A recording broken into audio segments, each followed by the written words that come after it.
Hello guys. आज हम लोग डिस्कस करने वाले हैं बहुत ही इंपॉर्टेंट चीज के बारे में कि एग्जामिनेशन की प्रिपरेशन कैसे करें। ठीक है भाई। तो देखो, अगर आप कुछ लोग क्लास 11th में होंगे, ठीक है, कुछ लोग क्लास 12th में होंगे, कुछ लोग 13th में होंगे, ठीक है। सबकी अलग अलग टाइम है, सब इंडिविजुअल अलग अलग है, ठीक है। तो तैयारी करने से पहले हमें ये समझना बहुत ही जरूरी है कि हम किस पेपर की तैयारी कर रहे हैं, राइट। तो डायरेक्टली अगर आप चीजों पूछ रहे हो कि कौन सा पेपर बुक्स करें या कौन सी चीजें पढ़ें, ये थोड़ा सा गलत है, ठीक है। आपको थोड़ा सा अपना होमवर्क करना है। जैसे कि अगर आप आईआईटी का तैयारी कर रहे हो तो आईआईटी के लास्ट के 5 साल के पेपर निकाल लो, ठीक है। देखो किस तरह के क्वेश्चन आए हैं, ठीक है। जब आप क्वेश्चन देख लोगे तो आपको खुद ही समझ में आ जाएगा कि in which material all this things are available, ठीक है। कितना लेवल बढ़ना है, कितना लेवल बढ़ना नहीं है, ठीक है। दूसरों से सजेशन लेना अच्छा होता है, लेकिन अपनी ग्राउंड वर्क से हमें खुद फील आ जाता है यार ये तो एडवांस लेवल का क्वेश्चन है और ये मेंस लेवल का क्वेश्चन है, ठीक है। तो ये सब चीजें जानना बहुत ही जरूरी है, ठीक है। और जब भी हम जैसे तैयारी कर रहे हैं, ठीक है, तो हमें जो सबसे पहली चीज होती है वो होती है पता करना रिसोर्सेज क्या है, सिलेबस क्या है, ये सब चीजें क्या है। ये सब चीजें पिछले पेपर से ही निकल आती हैं, ठीक है। जैसे ही आपने शुरू किया और पिछले के 3-4 साल के पेपर देखे, आपको समझ आया कि मेरे को इतने लेवल तक अपना कॉन्सेप्ट करना है, इतना नंबर लाना है और इस जगह पर मैं पहुंच सकता हूं, ठीक है। जब आपका ये सब चीजें बहुत ही अच्छे से क्लियर हो जाती हैं, तब आप रिसोर्स से इक्विप्ड हो जाते हो, ठीक है। उसके बाद आप टीचरों से भी पूछ सकते हो, वो अच्छी बात है। बट अपनी स्टडी करने से आपको खुद को भी एक्सपीरियंस रहता है कि हाँ यार इतने लेवल तक का आया है। टीचर जो बोल रहा है आपका फिर से रिवीजन हो जाता है, अच्छा हाँ मैंने भी यही कंक्लूड किया था, टीचर ने भी यही बोला, अब now we are on same track, एक फ्रीक्वेंसी पे चल रहे हैं, ठीक है। तो आपको सिलेबस, रिसोर्सेज सब पता चल जाती हैं, ठीक है। उसके बाद जो सेकंड चीज आती है वो होती है कि अब रिसोर्स तो हो गए, ठीक है, क्या मैं इस पूरे रिसोर्स को पढ़ सकता हूं, ठीक है। और पढ़ूंगा तो कैसे पढ़ूंगा, ठीक है। अगर पढ़ूंगा तो कैसे पढ़ूंगा, क्योंकि भाई देखो 12th के में जो बच्चे हैं और जो 11th में बच्चे हैं, दोनों की पढ़ने की स्ट्रेटजी में बहुत अंतर होगा, ठीक है। एक के पास 2 साल है और एक के पास 1 साल है, ठीक है। उस 1 साल में उसको बोर्ड्स भी देने हैं, ठीक है। तो उसको अपनी स्ट्रेटजी उसी तरह से बनानी पड़ेगी। इसके लिए मैं एक चीज जो सबसे चीज सजेस्ट करूंगा वो ये है कि अगर आप क्लास 12th में है, ठीक है, आपके पास टाइम कम है, तो आप कब क्वेश्चन को अटेम्प्ट करिए, लेकिन पूरे चैप्टर को कवर करके चलिए, ठीक है। मतलब सपोज मैं अगर हर चैप्टर के 10-10 क्वेश्चन भी पकड़ लूं, ठीक है, उससे मेरे क्या होगा कि पूरे कॉन्सेप्ट रिवाइज हो जाएंगे, ठीक है। आईआईटी में आने वाला हर एक क्वेश्चन नया क्वेश्चन होगा, चाहे वो 10th के लिए हो, चाहे 12th के लिए हो, चाहे 13th के लिए हो, ठीक है। तो अगर आपने 10 क्वेश्चन किए और 11th वाले ने 100 क्वेश्चन किए तो कोई अंतर नहीं है, ठीक है। उसके लिए भी वो एक क्वेश्चन नया है और आपके लिए भी 10 के लिए भी नया है, लेकिन वो जो 10 क्वेश्चन है उसके वो आपके कॉन्सेप्ट को क्रिस्टल क्लियर कर देने चाहिए, ठीक है। तो आप हमेशा जब भी कम टाइम है और सिलेबस ज्यादा है तो आप एक ही स्ट्रेटेजी लगा सकते हो कि मैं कम क्वेश्चन करूं और पूरे चैप्टर को कवर करूं, ठीक है।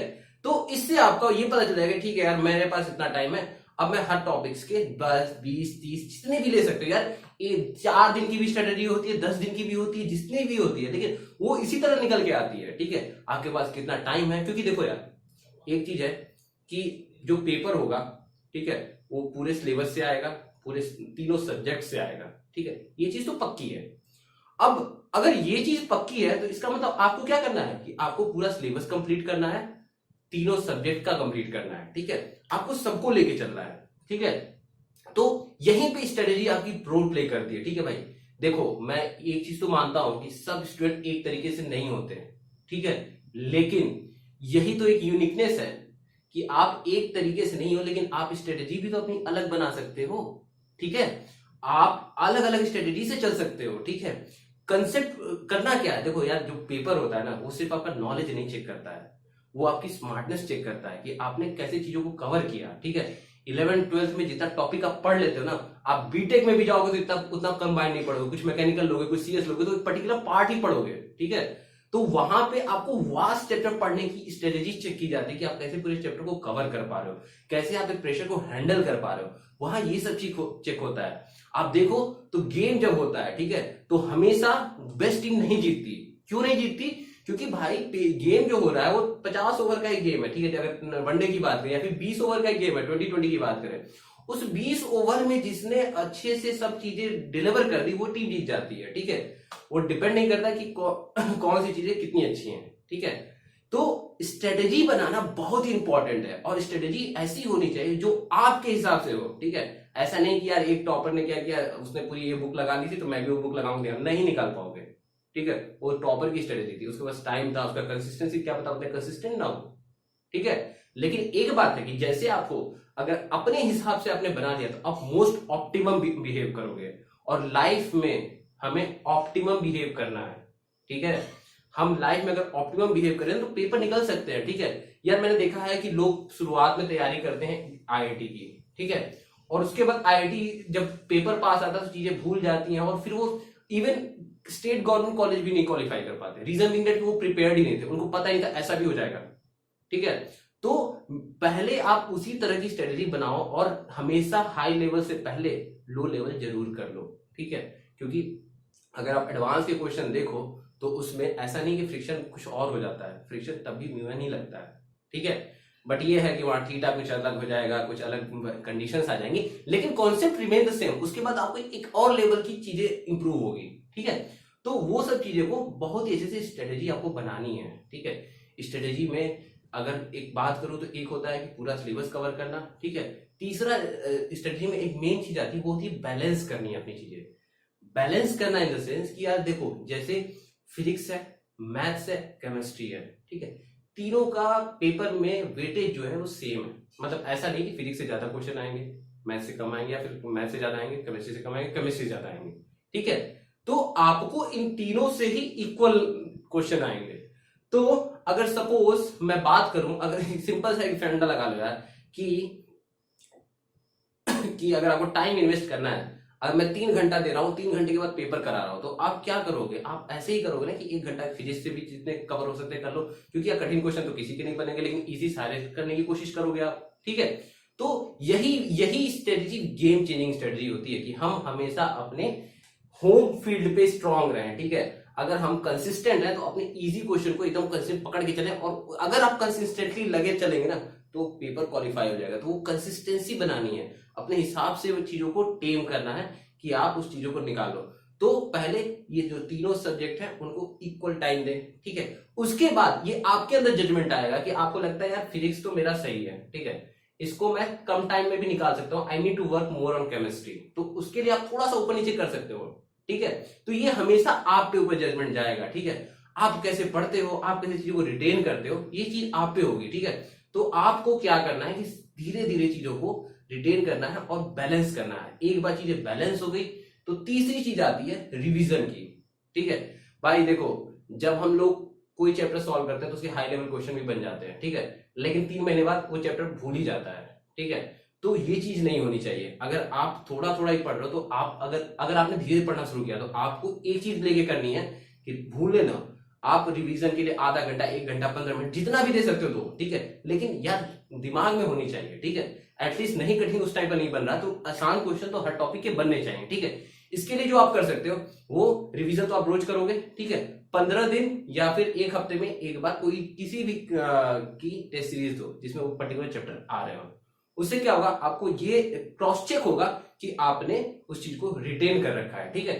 तो ये चीज आपके लिए बहुत ही बेनिफिशियल होगी, ठीक है। क्योंकि यार देखो, अगर आप एक दिन में 1 नंबर का तैयार करते हो, ठीक है, तो 365 दिन होते हैं, ठीक है, एक साल में 365 दिन होते हैं। अगर आज मान लो कि मैं 1 नंबर का तैयार कर रहा हूँ, सिर्फ पूरे दिन भर में 1 नंबर का भी क्वेश्चन बनाने का तैयार कर रहा हूँ और कलेक्टिव करता गया तो बहुत नंबर बन जाएंगे, ठीक है। तो पॉइंट कहाँ, लोग फेल कहाँ हो रहे हैं? फेल हो रहे हैं रिवीजन और टेस्ट नहीं देने से, ठीक है। टेस्ट देते रहो, ठीक है, फुल टेस्ट नहीं। जैसे अगर मैंने यूनिट्स का पढ़ाया और न्यूटन लॉ ऑफ मोशन पढ़ लिया है, ठीक है, तो इन तीनों का तो रिवीजन करते रहो, इन दोनों का रिवीजन करते रहो, आगे चलते रहो, पीछे का रिवाइज करते रहो, ठीक है। अब बात आती है रिवीजन को कैसे मैनेज करें, ठीक है। बहुत डिफिकल्ट होता है, ठीक है, लेकिन आपको अपने हिसाब से उनको हर एक चैप्टर को एक छोटी छोटी, मतलब आपको A4 पेज में एक पूरे चैप्टर को कंसाइज करना पड़ेगा कि अगर आप उतनी चीज देख लो तो आप उस चैप्टर को फिर से रिकॉल कर लो, ठीक है। उसके लिए या तो आप फॉर्मूला बना सकते हो। मैंने फॉर्मूला और कुछ क्वेश्चन रखे थे कि अगर ये तो क्वेश्चन मैं बना ले रहा हूँ, ये सेट ऑफ क्वेश्चन, तो मुझे इस चैप्टर को पूरा आइडिया है, ठीक है। तो आप ये दोनों स्ट्रेटेजी जैसी भी आपको सही लगती है, लेकिन रिवीजन करना है, ठीक है। और रिवीजन करने के बाद हफ्ते में या 15 दिन में एक टेस्ट जरूर देना है, ठीक है। टेस्ट कुछ नहीं करेगा, टेस्ट आपको एक तो टाइम पे पेपर करना सिखाएगा, ठीक है। टाइम मैनेजमेंट भी तो है वहां पे, 3 ही घंटा है, ठीक है।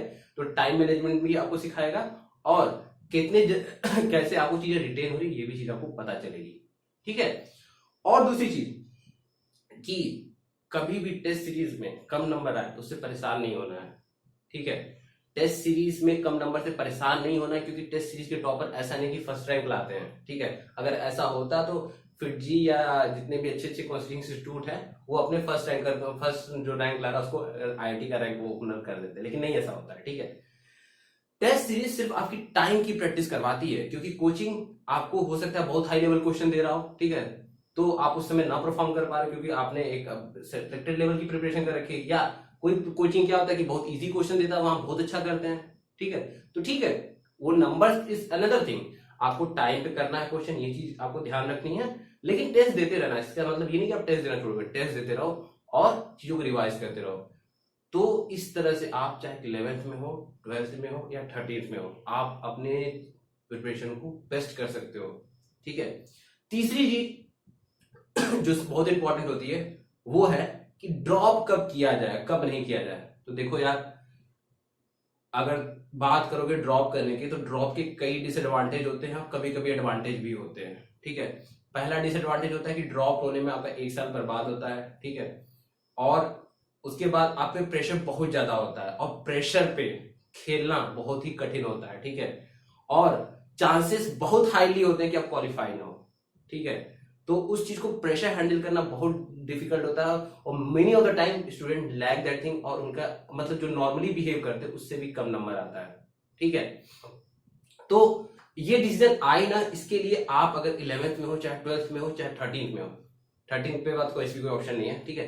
आप मैक्सिमम टाइम दो, पढ़ने का मैक्सिमम टाइम दो, ठीक है। मतलब सो तक जब नींद आ जाए, कोई रात नहीं होती, कोई दिन नहीं होता, ठीक है। आप जब मन करे तब पढ़ो, और जितना मन करे तब उतना पढ़ो, ठीक है। जब गिर जाओ तब रात हो गई, ठीक है। जब गिर के सो जाओ वही रात होती है, और कोई चीज रात नहीं होती। नथिंग कॉल्ड गुड मॉर्निंग और गुड इवनिंग, ठीक है। हमारे यहाँ जब दिन होता है ना, तो कहीं रात हो रही होती है, कहीं जब रात हो रही होती है यहाँ दिन हो रहा था। Timing never play a role, ठीक है। लेकिन जब आपकी पूरा सिलेबस कंप्लीट हो जाए और 1 महीने पहले पेपर हो, तो कोशिश ये करना चाहिए कि जिस समय पेपर हो उस समय टेस्ट दो, ठीक है, ताकि आपकी फिर नेचुरल जो आपकी वो है फ्रीक्वेंसी उस टाइम पे काम करने से अच्छी हो जाए, ठीक है। तो जब ऐसा आप करोगे, जब आपने अपना 100% दे दिया, ठीक है, तब आपके खुद से ही आवाज आएगा कि मैंने अपना मैक्सिमम दे दिया है, अब मैं नहीं कर सकता, ठीक है। तो उस टाइम पे ड्रॉप नहीं करो, ठीक है। उससे आप कोई भी कॉलेज लो, ठीक है, आप वहां से आगे निकलो, ठीक है। एक पेपर ही आपकी लाइफ का सब कुछ डिसाइड नहीं होता है, लेकिन ड्रॉप उसके बाद देने की जरूरत नहीं है अगर आपने मैक्सिमम मेहनत कर दी, ठीक है।